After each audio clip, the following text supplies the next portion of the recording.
Good morning, marchers. How we doing?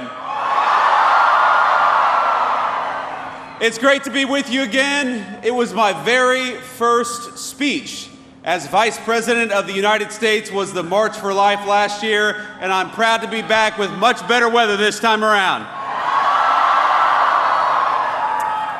Now, some of you may remember that in my remarks last year, I told you all that one of the things I most wanted in the United States of America was more families and more babies. So let the record show, you have a vice president who practices what he preaches.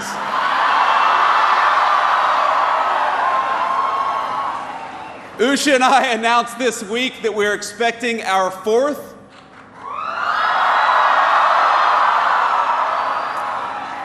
And it will be our third baby boy, so we'll take whatever prayers you can give. We certainly need them.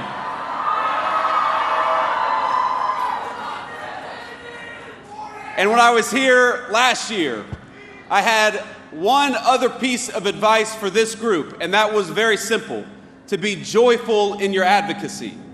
And looking out at this crowd today, it seems like you took that suggestion very well to heart, because I see joyful people. I see grandmas, I see parents, I see beautiful little kids with incredible green hats.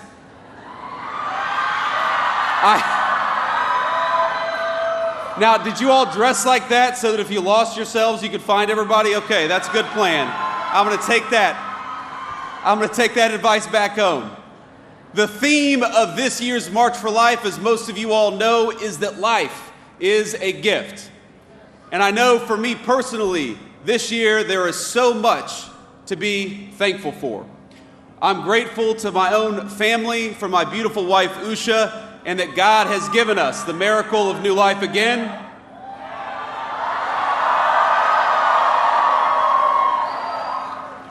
I'm grateful for this movement, for the truth that is on our side. And frankly, I'm thankful for the technological breakthroughs that have allowed us to affirm and protect life. Things like 3D ultrasounds that didn't exist just a few short decades ago.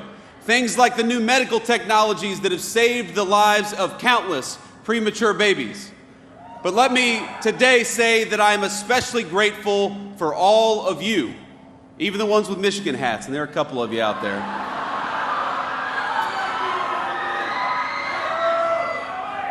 For the thousands of men and women and children, for the church groups, the school groups, the grandparents and the toddlers and everyone in between who braved this chilly Washington afternoon.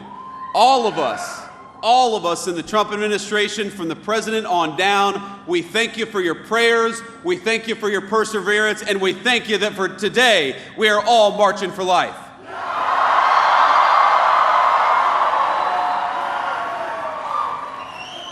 Now, I know a lot of us heard from the president just before this, so you know that he loves and cares deeply about this movement. And it's why he has fought for the pro-life cause and why we do it in this administration. And it's why 3 years ago, we cannot forget, he delivered and his Supreme Court justices delivered the most important Supreme Court decision of my lifetime.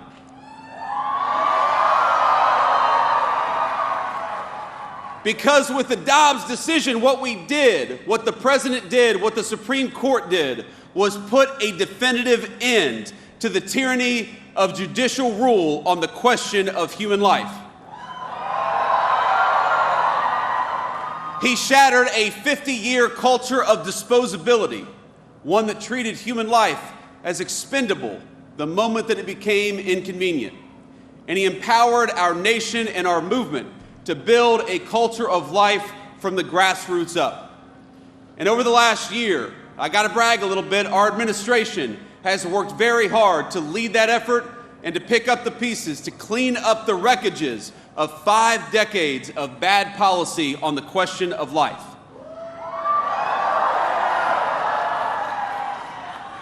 It's an amazing crowd. Now, our vision is simple. We want life to thrive in the United States of America. We want Americans, every American from all walk of life, to have happy, healthy children. And we want them to raise those kids with confidence that their kids are going to do well and grow up in safety and prosperity, that they'll have access to good jobs, great schools, safe streets, and warm houses in which to raise their kids. And we want all of our American families to be able to do it with the confidence that their nation will stand with them just as they have stood with the United States of America.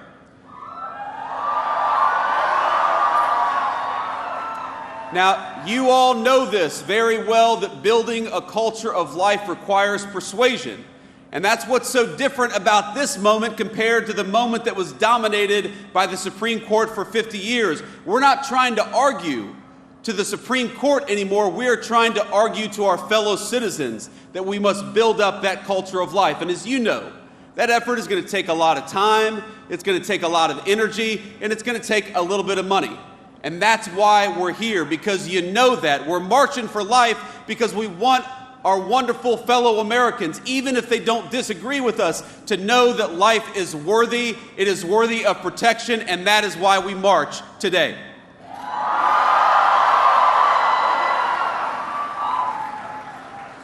So let me tell you something very simple.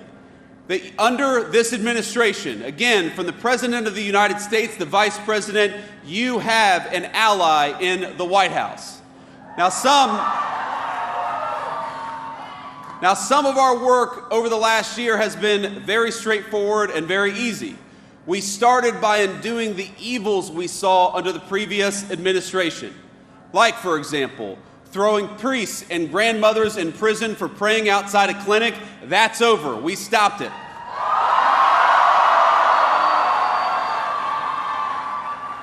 Where the previous administration mandated taxpayer funding for abortions, including travel costs across the entire government, this administration ended it.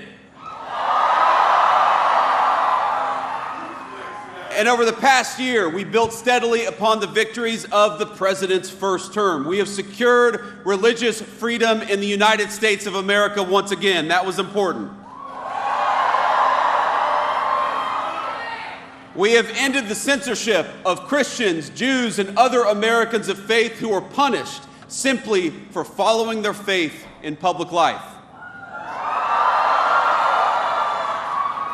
We have expanded conscience protections for healthcare workers and defended faith-based foster care and adoption.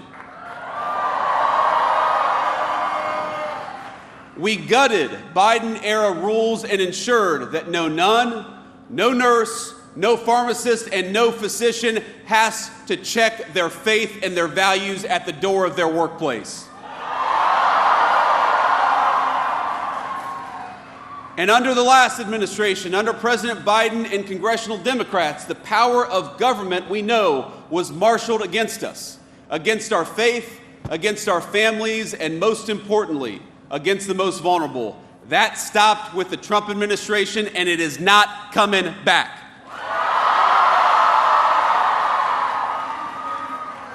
Just this week, we took action to force Illinois into compliance with the Weldon Amendment and stop making healthcare providers refer for abortions. That was a big one. And as the president knows better than anybody, if we want to convince more Americans to choose life, we must also choose policies that make family life possible. So we've done that as well. With the Trump accounts, we started at the very beginning of life, investing in every new American child from day one onward. We've stood with parents by boosting the child tax credit as well, because no family should be penalized for choosing to have kids. In fact, we ought to be rewarding for families for choosing to have kids. And when Usha and I were having the debate about whether we were going to have a fourth kid, I said, honey, we've got an expanded child tax credit, and we've got the Trump accounts. We got to take advantage of this stuff. We're restoring homeownership for real families, and you may not think this is connected to the pro-life cause, But when we ensure that real families, moms and dads, instead of Wall Street, have access to American homes, we help create that important culture of life. And the thing that I'm perhaps the most proud of is that we have been responsible stewards of your tax dollars on this question of life. And so, just yesterday, this administration launched fraud investigations into Planned Parenthood affiliates.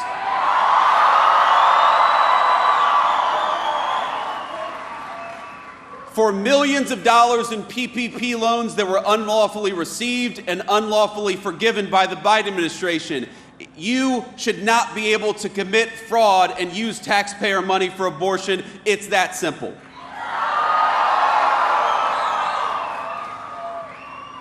At many of our departments, we've reinstated a ban on the use of fetal tissue in federal research. That's another big one. And this is something we're so proud of. We're returning accountability to our foreign policy as well. Under Joe Biden, it was the policy of the United States to export abortion and radical gender ideology all around the world. That is what they did with your tax money. They would relentlessly bully developing countries into parroting their far-left views. But under President Trump's leadership and with our great Secretary of State, we believe that every country in the world has the duty to protect life. And that it's not our job as the United States of America to promote radical gender ideology. It's our job to promote families and human flourishing. Now that's why we've completely realigned U.S. foreign aid and turned off the tap for NGOs whose sole purpose is to dissuade people from having kids. It's why we rejoined the Geneva Consensus Declaration to promote maternal health and strong families all over the world. And it's why we speak up when other nations throw pro-life and pro-family advocates in prison for silent prayer, which we've seen way too much, but it's got to stop. And today, our administration is proud to announce a historic expansion of the Mexico City policy.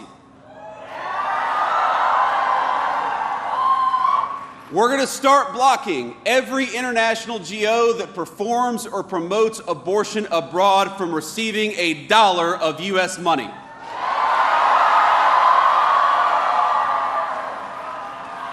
Now, we're expanding this policy to protect life, to combat DEI, and the radical gender ideologies that prey on our children. And with these additions, the rule will now cover every non-military foreign assistance that America sends. All in all, we have expanded the Mexico City policy about 3 times as big as it was before, and we're proud of it because we believe in fighting for life.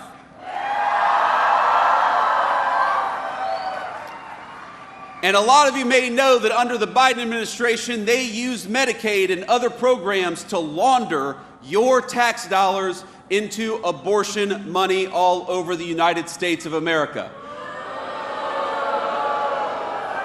And with the help of our Republican majorities in Congress, with the Working Families Tax Cuts, we stopped that practice once and for all. It's illegal now, exactly as it should be.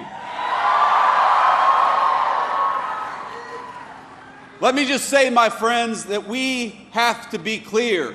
We cannot be neutral. Our country cannot be indifferent about whether its next generations live or die.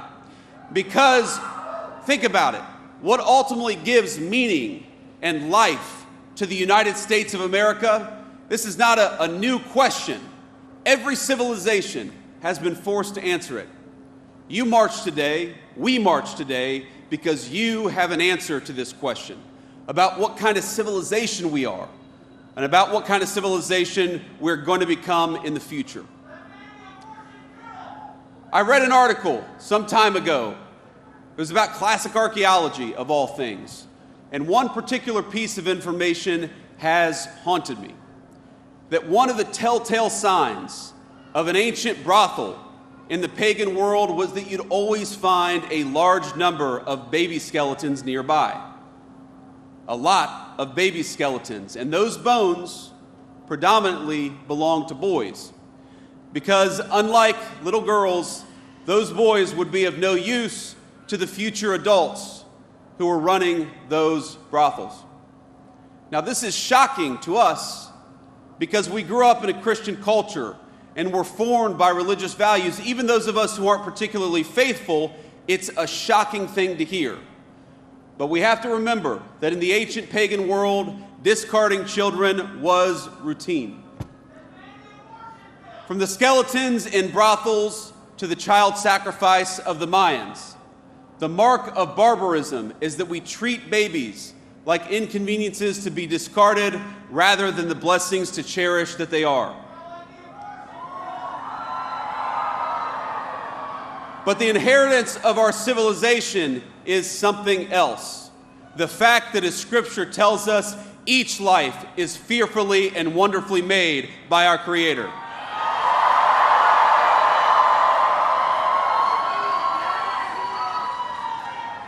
The March for Life, my friends, it's not just about a political issue as important as all this politics stuff is. It is about whether we will remain a civilization under God, or whether we ultimately return to the paganism that dominated the past. Today, the far left in this country tells our young people that marriage and children are obstacles, that it's irresponsible, even immoral because of climate change or some other reason, to encourage our young people to raise a family. They tell us that life itself is a burden, but we here at this march, we know that it's a lie. We know that life is a gift.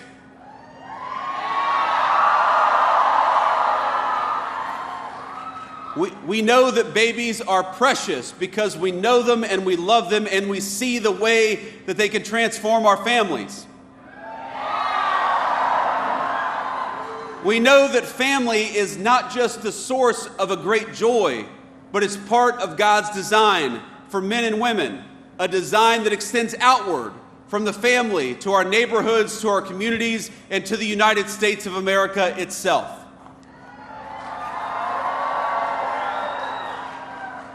And we here know that treating everyone with dignity isn't always easy. It's not always convenient, but it's the right thing to do. We know that the people telling our young men and women that discarding family and children is a form of liberation, we know that those people are telling a lie. And so, to our fellow Americans, we march in part to serve as a witness. To our fellow Americans, we say, you're never going to find great meaning in a cubicle or in front of a computer screen, but you will find great meaning if you dedicate yourself to the creation and sustenance of human life.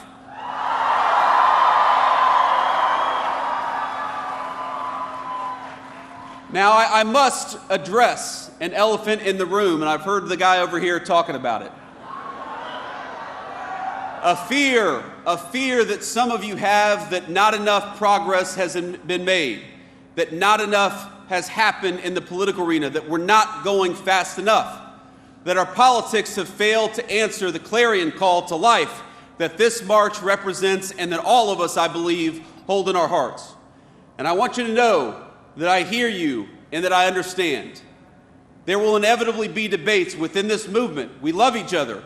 But we're going to have open conversations about how best to use our political system to advance life, how prudential we must be in the cause of advancing human life. I think these are good, honest, and natural debates. And frankly, they're not just good for all of you, they help keep people like me honest, and that's an important thing.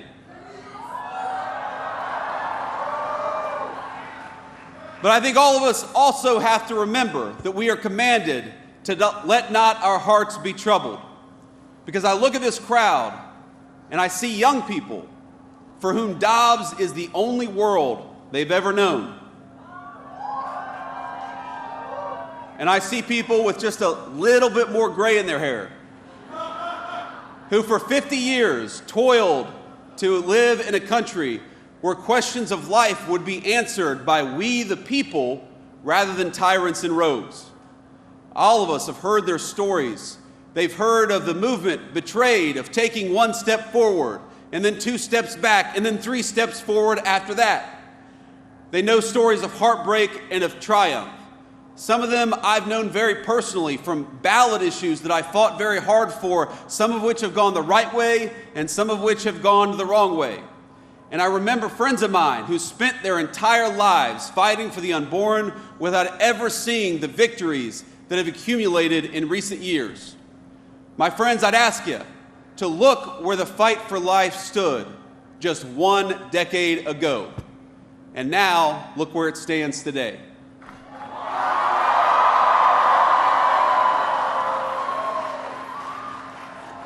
We have made tremendous strides over the last year, and we're going to continue to make strides over the next 3 years to come. But I'm a realist. I know that there is still much road ahead to travel together. Take heart in how far we've come, but don't lose sight of why we march. And so long as you are out there marching for life, I hope you know that the Vice President of the United States will march with you. God bless you all, and thanks for having me.